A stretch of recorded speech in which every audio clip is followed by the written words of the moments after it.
The Southern California Thoroughbreds Circuit continues at Los Alamitos Racecourse with exciting daytime racing set for Friday, Saturday, and Sunday through July 6th. This weekend's feature is the Los Alamitos Derby on Saturday. Past winners include greats like Shared Belief, Game Winner, and Accelerate. Plus, our live on-track handicapping contest is also set for this Saturday. We'll have berths to the NHC in Las Vegas.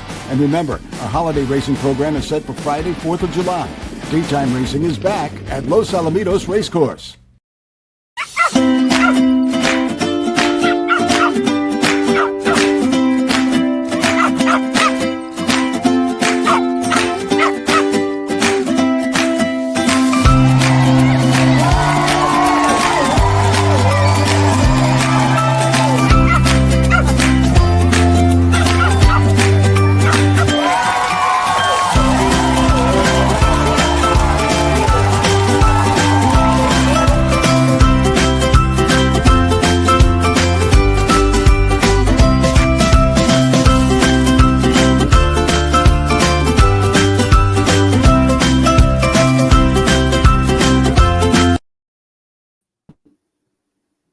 The Weenie Dogs are back, guys. The Weenie Dogs are back. July the 12th, the big Saturday night here at Los Alamitos. Who is going to beat Cannonball Charlie, the defending winner of the Wiener Nationals? Yeah, we are back for the Los Alamitos preview show. We are going to talk horse racing, plenty of it. We got plenty of it here at Los Alamitos, day and night racing. But just had to mention there the big Saturday that's coming up. Wiener National night here at Los Alamitos, and happy to be joined by a great panel. George Duarte is back, Michael Rona, Chris Wade. So let's just go around the clock here and talk about each one of them. George, we missed you last week here, but we're back strong, right? Yeah, I'm excited. I mean, for me, it's going to be tournaments all weekend. We got Friday's Twin Spires Lost Out tournament. I went 1 for 2 last week, so I'll take that all day, 50%. Hopefully I can win at least, if I don't win a Twin Spires one, I want to win that daytime one on Saturday that we have. That gives the NHC seat.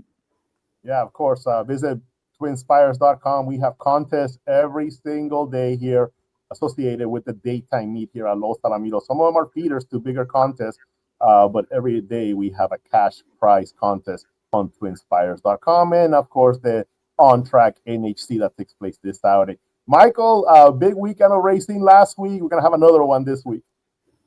Yeah, thoroughly enjoyed the first few days of the daytime thoroughbred meet. Some good-sized fields.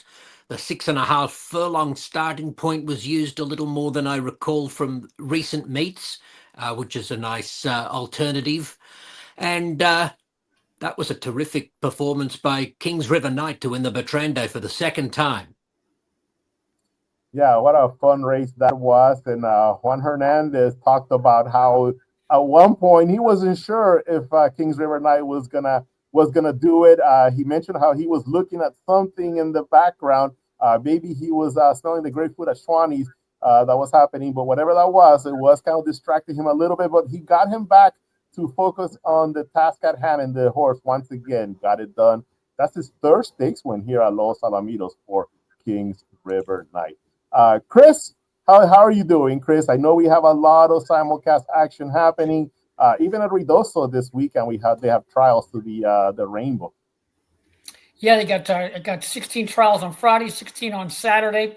You got Retama Park opening tonight, and it's really wet there in Texas. They took a long time to get the first race underway because it was coming down pretty good. But we got some good races at Retama, and of course Delta Downs. We're taking races 4 through 9 on Saturday, trying to help you along with our selections on the website and in the program. So we got lots of simulcast being piped in, of course, with some great racing day and night here at Los Alamitos this weekend. So no sleep for Chris. No sleep for Chris. No. It's gonna be going hard. No, mostly for none of us. I mean, we're all staying pretty busy with everything that is happening here at Los Alamitos. A lot happened last week. Last Sunday, as a matter of fact, because the PCQHRA announced their Horses of the Year, which is always something very, very special. So let me just bring up really quickly this page here. This is going to be our cover page for this Saturday night's program. we did put together a special video highlighting the PCQHRA Horses of the Year announcement, and no big surprise there. Lethal Cowboy 123 is the horse of the year after going 4-4-4 here at Los Alamitos for trainer Mark Jungers. And one thing that kind of I forgot, and then I noted as I was talking about Lethal Cowboy 123, as I was writing about Lethal Cowboy 123, is just about every race he had a different rider. It was Christian Ramos, it was then James Flores. Edwin Escobedo ended up riding him in the Los Alamitos 2 Million Futurity, and won that race in big time fashion, and also won the Golden State Million Futurity. So on the strength of those two victories, Lethal Cowboy 123 got the job done. Michael, you were the host of the awards, which are available for viewing on YouTube, on our YouTube channel at Los Al Racing. You did a fantastic job hosting the awards. Well, thank you kindly. Yeah, it was very appropriate, I think, that the 2-year-old took out this biggest of all of the awards. A lot of other worthy recipients in a variety of categories. I'd just like to make a quick mention, Orlando, of how much I enjoyed the acceptance speech by Mauro Zaborowski, the owner of Edberg Verde, and he went to some lengths detailing the background of that horse, and the horse's dam was supposedly never going to be able to get into foal, so the veterinarians told him. But 7 years after that diagnosis comes a foal who becomes the first $1 million winner in Brazil and is now racing successfully in the United States, and the pride and the passion exhibited by his owner down there in Brazil was just very nice. I enjoyed the backstory. Yeah, whenever we do those videos, presentations, it is just so much fun to see the owners in their own surroundings, right? Usually they come here for a banquet event, and they go to the podium and do a great job there. But to see them just relaxed at home or in their farms or wherever that may be, it always adds, I think, something special. It brings it a little bit closer to home on what it's like for them to own a horse of that caliber, and what they have to go through just to get that horse to the track, especially the breeders. But like you said, Mauro Zaborowski, they put some thought, some time, some production on putting together a really, really nice piece. So I do encourage everybody to go check out the PCQHRA Awards, and at least check out some of the speeches. Elena Andrade did a really nice job with Jessica Cruz, and also Pure Lethal, the mare that ended up winning the Brood Mare of the Year here in California. Veronica Gil Kawananakoa also had a really nice speech. And the Lethal Cowboy 123 connections, they took home quite a lot of awards. And also you could tell how much it meant to each and every one of them to have this great, great runner. Just before we continue on the show talking about racing, I would like to kind of share a video that we put together for Gentry Farms, who won the Vessels Award, the Frank Vessels Memorial Award, for all their contributions there in quarter horse racing, everything that they've done. Not only Mr. Kurt Gentry, the current face of Gentry Farms right now, but also his father and his uncle Bruce, his dad Robert Gentry, who are so special and important in the world of quarter horse racing. Here is a piece in honor of our Frank Vessels Memorial Award winner, Gentry Farms, Gentry family. Beginning with brothers Robert and Bruce Gentry, and now continuing with Gentry Farms, the Gentry family's contributions to the sport of quarter horse racing have been impactful. As the owners and breeders of high-quality quarter horses, the Gentry family has had a long and successful history of winning at Los Alamitos Racecourse. Since 2000, Gentry Farms has been represented at Los Alamitos by AQHA champions Kiss Through Fire and Fearless Moon, plus standouts like College Scandal, Heartbeat, In My Heart, Ohana Spirit, and Beach Walk, all of them winners at the Orange County Oval. Go further back to the Gentry family's quarter horse racing roots, and the great horses they've campaigned include Such an Easy Effort, Phoebe, Friedaville, Bodice, Dasha Frida, Easy Kiss, and countless more. The Gentry Secret has been a tremendously successful breeding program featuring the classic recipe of crossing their top race mares to the best sires in the sport. This approach has produced prominent horses like the outstanding Fearless Frida, an AQHA Dam of Distinction, and a producer of stakes winners, including Dash of Frida, the dam of AQHA World Champion He's a Dash of Fire, and AQHA Champion I'm a Fearless Hero. Without a doubt, Gentry Farms has played a significant role in quarter horse racing, and at Los Alamitos, their runners have consistently enjoyed notable success in the track's most important races. It's with great honor that the Pacific Coast Quarter Horse Racing Association proudly presents the Frank Vessels Memorial Award to Gentry Farms. Accepting the award is Kurt Gentry. Hello, Kurt Gentry here. On behalf of Gentry Farms, here to accept the 2024 Frank Vessels Senior Memorial Award. Thank you to the PCQHRA for all their involvement and what they do to promote this great industry of ours of breeding and racing quarter horses. Thank you so much. And that was a nice video piece for Gentry family. Gentry Farms, we could go on and on talking about so many outstanding runners that they campaign in recent years here at Los Alamitos.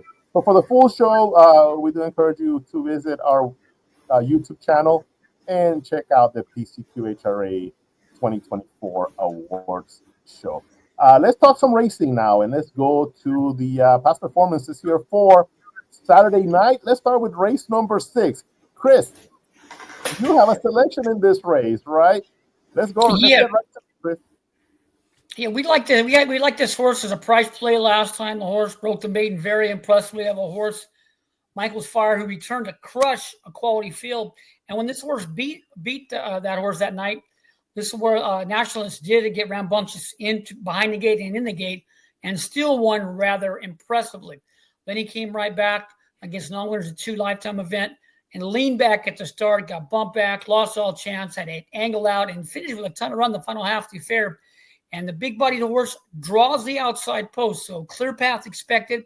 And if he runs back to that prior effort, has a big look at the outcome. There's our top choice with a clean getaway. It's a closely matched affair, but the outside post should give this horse a good advantage just to break halfway decently, have a clear path, and be striding out very strong in the final half. Has the best number on my chart, so we'll give him a look and give him a chance to make amends to us from last time. Okay, well, let's take a look at that replay, Chris. It's going to be a Nationalist breaking from post number 7 here, and you can watch the race, and you can give us some feedback as well. So there he is from post number 7, kind of trailing there. Yeah, he bobbled harshly away from the gate, slowing the stride. He was crossed.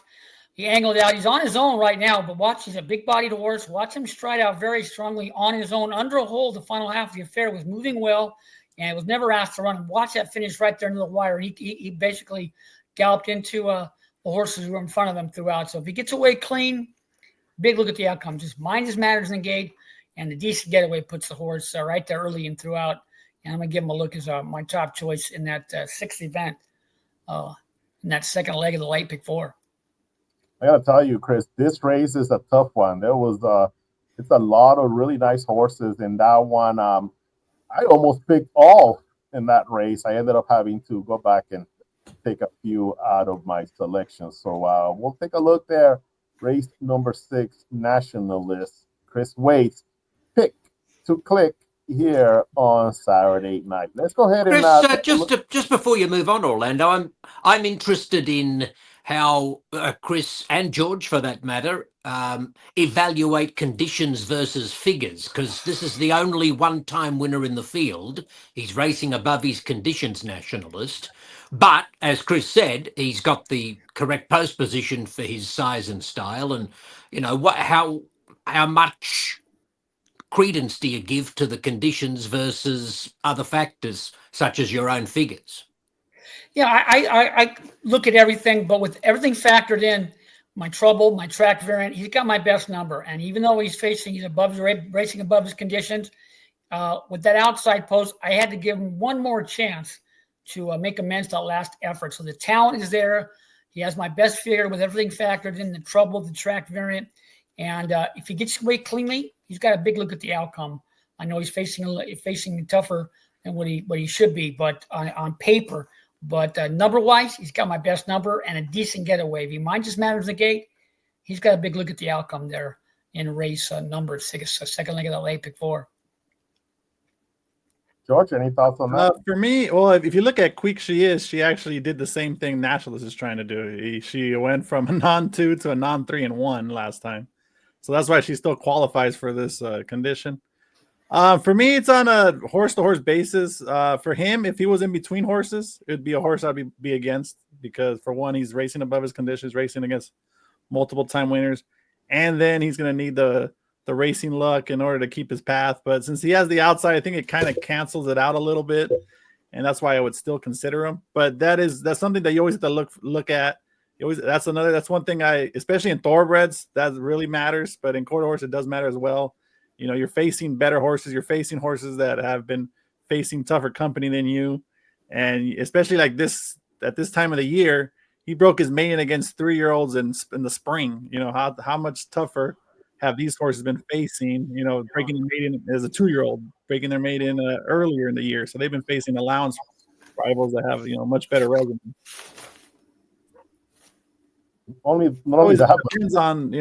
Depends on the horse, basically. That's for me. And not only that, but National is $170,000 purchase from a really, really good family as well. But let's just take a look at some of these horses, and since we're talking about some nice quality runners. Just Flaming, $85,000 purchase. Mr. Jess Perry, coming off of a second place finish to Special 2 Corona, who at times Special 2 Corona has looked like he could be something really, really special. Quick She Is, the mother, Miss Lou Jean, was a really good 870 horse. Look at her sire, Unusual Heat, the thoroughbred, but she was something really special. She may have run a 550 a time or two. I can't remember exactly, but she was a really good 870 runner. One Day Queen, another Kitty Up runner. She's been really good in the allowance races, in Disputed, Deluxe Cartel. And you could say Deluxe Cartel is punching above his weight. Only purchased for $4,000, but man, we're starting to learn that Amir Felix is it's a really good sire. So somebody got a bargain there on Deluxe Cartel, and sure enough, she's made $20,000 already, with still more to come. But Chris, I thought you were gonna say for sure one of the things that you've taught me is that speed is class. Speed is class, and you're always looking for a horse that has posted some really, really quick times there. And, in the last few races, National List has posted some little bit faster clockings there, 1572, 3 races back. So a nice group of horses there. Let's go ahead and move forward to race number 7. And our handicapping panel has a selection in this race. Is that you, George, with a pick? Yeah, I'm also going to the outside, and we talked about Gentry Farms. I've respected them since I've been a kid and watching them. I always liked their breeding. I liked how they operated. And they actually sold this one to Jesus Cuevas. But they usually they're more about their mares than their geldings. So that's why I'm not surprised. I don't see it as that much of a negative. And this runner, I think, has probably been real frustrating for Juan because he showed talent back in his lone work last year as a 2-year-old. And then, he has like a weird stride. If we watch the replay on January 12th, I'll show it to you guys on the head-on. We don't need to see the pan really in that race. And I think the time off and the gelding is something that, he can wake up and be a totally different horse. And if he fixes the issue he has about, if you'll see in the replay, if he can fix that issue, I think he has a lot of upside. He ran well off that layoff on October 26th to win his maiden. He looked like he might have figured things out, and I was excited for his next 2 starts, but then I just saw the same kind of issue, and I'm just hoping Dan has this private purchase going to try extra hard to so I'm sure they paid a good amount of money for this one with this breeding. So I just think he's going to throw out anything he can to get this horse ready. And at the outside of post, a lot of these horses have been stuck at this level. I just like his upside. Okay, so we're going to go ahead and look at that head-on like you mentioned, George. special batch breaking from post number 4. Yeah, right here, he's just sideways. He still hasn't leveled. He gets floated out by his rival. He still hasn't leveled. He's still on sideways, and he just never levels out. And how he's running right there is how he's been running. He just hangs on that right. Was it? That'd be right lead, and he just never levels. And he still ran good. He still ran in a photo for third. And I just think he has a lot of upside. Gets the outside post. Gets a new trainer. Maybe he has some tricks up his sleeves to fix him up and run straighter and run in a more leveled fashion. And I just like the upside. I think we'll get more than the 3-1 morning line. I think he's going to go more like 9-2 personally. Unless if he goes off at 3-1, I think that means the barn is betting and he's really live. Sometimes you see a horse that kind of breaks in like that, bumps, and they kind of bump up. Right, this one just kind of leaned on that horse for a while. Yeah. There's some where they'll be like you'll see it on like not every bump is trouble. There's some where they break sideways, they get bumped, and then they end up straightening out, and it actually is a beneficial bump where they end up straightening out, leveling quickly, and then it's like those bumps I don't really counter as trouble, but this one had trouble. He just never really was comfortable, never fully straightened out. Look how everybody else is running compared to him. He's the one that's all crooked. And it's just so I think it's a much better looked effort. I mean, that's how he's done it in his other race prior along the rail and on the 2 starts from the rail. He ran like that. So hopefully from this outside post, you'll see something different. All right. That is George Duarte's selection. Once again, let me put it up on the screen there. It is in race number 7, number 6, special batch. Here, the horse to watch for George Duarte on this Saturday night. Let's go ahead and continue to move along on this busy Saturday, and we'll take a look at race number 8, the final race on the Saturday night card. And our panelist, Michael Rona, has a pick here on race number 8. These are maidens, 2-year-olds. Who's it going to be, Michael? Well, maybe we can land the late pick 3 on the program with picks in races 6, 7, and 8. This maiden race for 2-year-olds at 300 yards has almost co-favourites on the morning line. Number 1, Soldier 28, and number 4, High Octane. I'm with High Octane, who is 9-5 fractional favourite. He's only 2 starts so far have come in futurity trials where he's been very well bet. He's gone off around 4-1 in both starts in futurity trials, and he's performed well with 2 third-place finishes, with an inclination to break inwards or drift inwards slightly. But he's certainly got some very good company lines out of those futurity trials. As a matter of fact, I thought he had the best gallop out in the most recent of those. Yeah, like you mentioned, some really nice races there, finishing behind some qualifiers.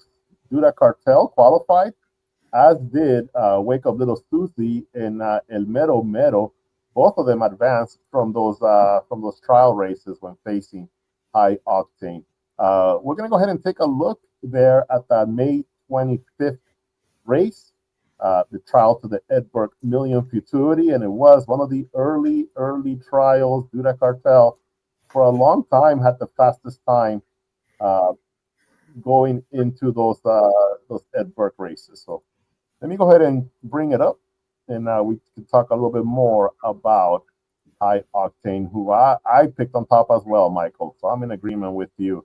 I think this horse is the one to beat, and that'd be a very nice preview show, pick 3. Here it is, Michael. You can go ahead and take it away there and talk about High Octane in this trial to the Edberg Million Futurity. Post position 3, and the horse does break inwards a little bit of his own accord, but then some other things happen in the race that kind of force him in further. The 5 horse gets to lugging. He just gets a little crowded. He ends up finishing the race almost against the rail and was 3rd. And Duda Cartel, as we know, is quite a strong finisher. So I found it noteworthy that High Octane was racing clear of Dudar Cartel and company around the turn. Now, that might not be relevant to the race on Saturday night because High Octane has to cut back in distance from 350 to 300 yards. But still, the company lines, the money the horse has taken at the windows in both of those futurity trials leads me to think that this is the spot for the breakthrough. There's a flipping halter for the first time. You lose Rodrigo Vallejo, who was in town for those big nights of futurity trials, but doesn't ride regularly at Los Alamitos. But you pick up a flipping halter, and it's the first time in a regular maiden race. So for me, this race goes through High Octane. Now, I don't normally pick favourites, but pretty much co-favourites with the rail horse. And I've got a couple of queries against Soldier 28. The horse ran second, beaten a nose last time out, but was 10-1 in a regular maiden versus High Octane going off at 4-1 in a pair of futurity trials. And Soldier 28 has had the outside post 2 races in a row and now has to switch to gate number 1. He obviously has enough ability to win, but I don't like the switch in odds or post position. So if you're willing to take a stand for those reasons against the rail horse, it might open this race up for some exotics play, because I think there are a couple of other horses at decent odds that might be worth thinking about. Kevin's Trending, number 5, was 6th of 10 in an Ed Burke futurity trial after stumbling badly and being difficult to ride. He was lugging most of the way. I thought he hit the line really nicely. He did some good late work, and at 8-1, I find him quite attractive as an exotics proposition. Favorite Jester cost more than 200,000, a 6-horse, as a yearling, and maybe we've not seen the best of him. He had blinkers on for his debut, took them off, now gets the blinkers back on. He has a stable change. He could be a value possibility for the exotics as well. So I just think that if you're willing to take a stand against the rail horse at those odds, that maybe we can play around with the exotics pool. But certainly for me, High Octane number 4 deserves the top billing. There it is. Michael Rona going with number 4, High Octane. I did see the workout from number 7, Duplicate Copy, and the only first-time starter in this race, and there was a lot of trouble in that workout. He kind of broke leading on one side, went all the way out, then kind of circled back and found a path again. So even that 12:70 time was a decent time for so much trouble that Duplicate Copy endured in that gate work. So that is a look at the final 3 races on this Saturday night card. And he's a full brother to Scoop's Dynasty. He looked like Scoop Dynasty in that second work, lugging around. There you go.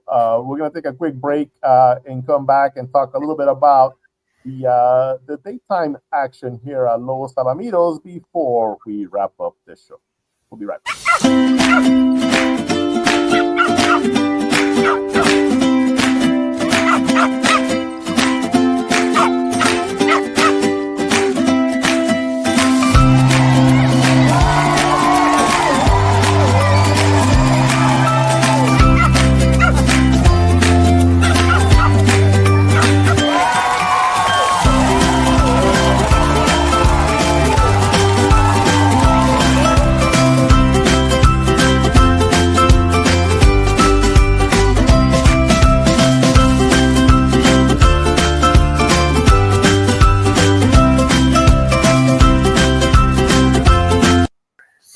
If any of you guys have noticed the pile of laundry that I got back there. Well, it's busy for all of us at this time of the year, but yeah, I was wondering what you're doing with your laundry spread all over the floor behind you, mate. It's a bit of a shabby look. Well, I gotta tell you, it's not actually my laundry, but it is the laundry of the weenie dogs. The Wiener dog races are coming up again, and here are their silks, and they kind of lump them all together here. But in a few weeks' time, we're gonna have all those little doxies wearing these flattering outfits as they are racing down the straightaway here at Los Alamitos, as we look to see who will be the 28th champion of the Wiener Nationals, who will be the fastest wiener in the West. So make your plans right now. You can call the Vessels Club and reserve a table, 714-820-2681, and enjoy the Wiener Nationals in style here at Los Alamitos Racecourse. Well, we had some stylish racing action here at Los Al during the daytime all week long last week. So let me share a few images here. And just very quickly, a couple of the horses that raced over the weekend here at Los Alamitos made national news in terms of TMZ Sports. These were horses owned by Run Fast Racing. One of them named 6 Hoof, 7 Hoof.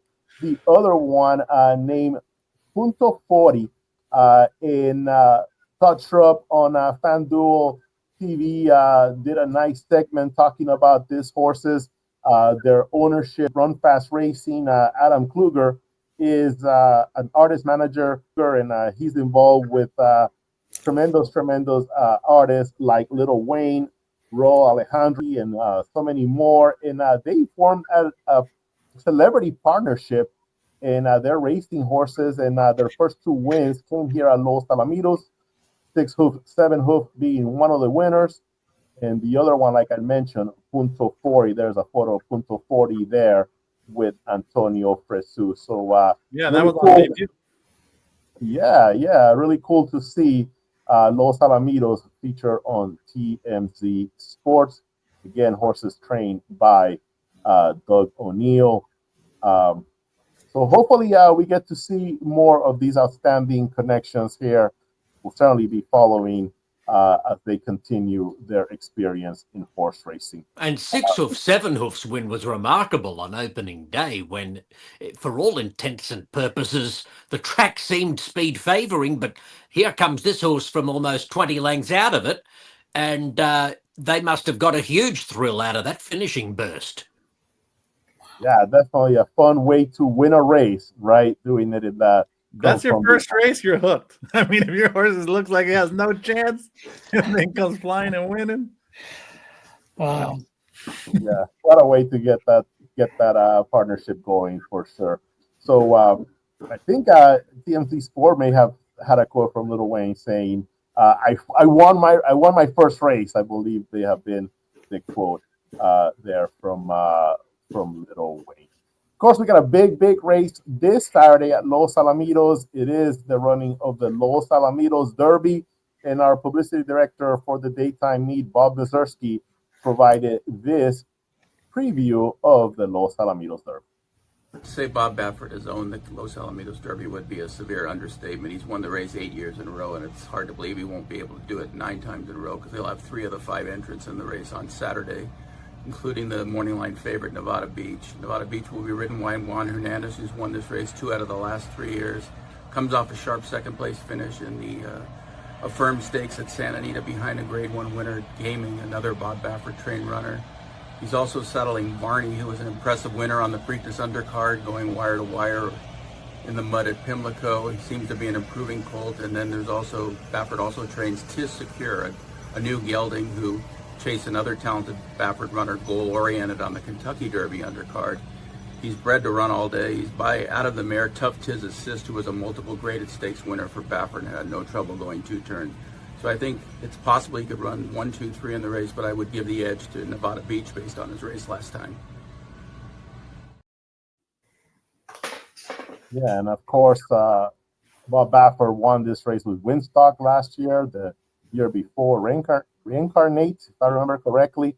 But he's had so many big winners here in the Los Alamitos Derby. The first ever Los Alamitos Derby winner, the great Cher Belief, won the first ever Los Alamitos Derby. So a lot happening this weekend at Los Alamitos. We'll go ahead and get the final word from each one of us before we say goodbye. Last word, George. I'd say kudos to the track surface management. I thought the daytime meet's been really fair. You can win from the outside, you can win from the inside, you can rally from the inside, you can rally from the outside. And that's as a bettor, that's all you can ask for. You know your horse. There's some days where you see where it's speed favored and you like a stalker or closer. You're like, oh, I got no shot. And then the horse wins and then you're mad because you didn't bet because of how you thought the track was playing. But you can bet anything. You can bet speed. You can bet closers. You can bet stalkers. They're all winning. They're all winning from all different posts. You don't have to go from the outside. You can save ground and rally from the inside. So I really like how the meet's been going. And I hope it continues for the next couple of weeks. Kudos. Yeah, absolutely. Kudos to Rick Hughes and his crew. Michael? I'd just like to wish George the best in the upcoming handicapping tournaments and hope that plenty of people come and support and enjoy the Saturday afternoon tournament in particular on track at Los Alamitos, with a couple of seats up for grabs at the NHC National Tournament early next year in Las Vegas. Hopefully they don't have too much fun. Just a little bit. They could do okay. Let me do good and then win and beat them. He wants to have all the fun, Michael. Yeah, I want to be the happiest one. Well, I wish everybody else enjoyment, and I wish George elation. Yeah, there we go. Chris? Well, it's going to be a great weekend of racing, day and or night. I love the Los Alamitos daytime meet. And don't forget, turf horses with tactical speed love Los Alamitos. Many people throw those out. We do very, very well with those turf horses on the shipping because they run, they handle the side turns very, very well. And you'll see myself and Orlando down and taking those entries for the handicapping contest on Saturday, and a great night of racing Saturday and Sunday, daytime and or nighttime. Yeah, when you come to sign up, remember, you got to be an NHC Tour member in order to win one of those seats. So sign up right now to the NHC Tour. You can play all kinds of contests once you're a tour member. And, of course, then come and visit us. Remember, bring $500. We can also take online payments, but we'll sign you up nice and easy. And we want you to have a great time. A lot of fun here at Los Alamitos. Well, I suggest if they want, they can play the Twin Spires $50 tournament. That Los Al adds $500 on Friday. You win it, and then use that money to come in on Saturday and play with the big boys. Perfect. Sounds like a really good plan. Well, as always, I'd like to thank all the viewers that continue to support racing at Los Alamitos Racecourse. We had a great weekend of action last week, and looking forward to another great week. George, Michael, Chris, thank you so much for joining us. And to all the viewers out there, have a great rest of your day. Bye-bye. Bye. The Southern California Thoroughbred Circuit continues at Los Alamitos Racecourse with exciting daytime racing set for Friday, Saturday, and Sunday through July 6th. This weekend's feature is the Los Alamitos Derby on Saturday. Past winners include greats like Shared Belief, Game Winner, and Accelerate. Plus, our live on-track handicapping contest is also set for this Saturday. We'll have berths to the NHC in Las Vegas. And remember, our holiday racing program is set for Friday, 4th of July. Daytime racing is back at Los Alamitos Racecourse.